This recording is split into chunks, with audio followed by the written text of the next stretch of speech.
महाराष्ट्रातील शेतकऱ्यांसाठी आली सर्वात मोठी आनंदाची बातमी। शेतकरी मित्रांनो, 3 वर्षाचा पीक विमा आता शेतकऱ्यांना मंजूर झालेला आहे। शेतकरी मित्रांनो, निसर्गाचा लहरीपणा आणि कधी ओला तर कधी सुका दुष्काळ या दुष्टचक्रात अडकलेल्या बळीराजाला एका गोष्टीची नेहमीच आतुरतेने वाट असते, ती म्हणजे आपल्या पीक विम्याची। आता शेतकरी मित्रांनो, वर्षापासून प्रशासकीय लालफिरीत आणि प्रलंबित अनुदानात अडकलेला जो थकीत विमा आहे तो आता शेतकऱ्यांना मिळणार आहे। शेतकरी मित्रांनो, 2021, 22 किंवा 23 पासून तुमच्या खात्यात पीक विम्याचे पैसे जमा होण्याची वाट पाहत असणाऱ्या शेतकऱ्यांसाठी सर्वात मोठी आनंदाची बातमी आहे। जो थकीत पीक विम्याला शासनाची हिरवी झेंडी दाखवलेली आहे।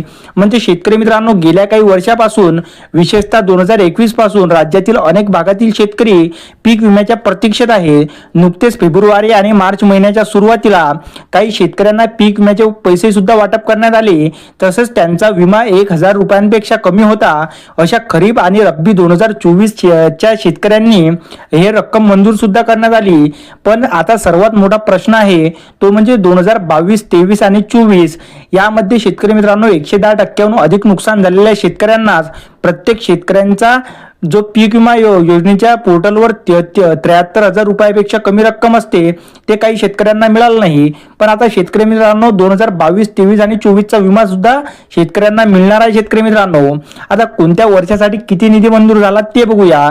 नव्या शासन निर्णयानुसार कप अँड कॅप म्हणजे शेतकरी मित्रांनो मॉडेल अंतर्गत यांचे 110% ज्या शेतकऱ्यांचे नुकसान झाले त्यांच्यासाठी आता तिजोरी उघडले गेलेली आहे। म्हणजे खरीप आणि रब्बी हंगामात 2022 मध्ये ज्या शेतकऱ्यांचे नुकसान झाले त्यांना तब्बल 18,58,89,000 रुपयांचा निधी हा शासनाने मंजूर केलेला आहे।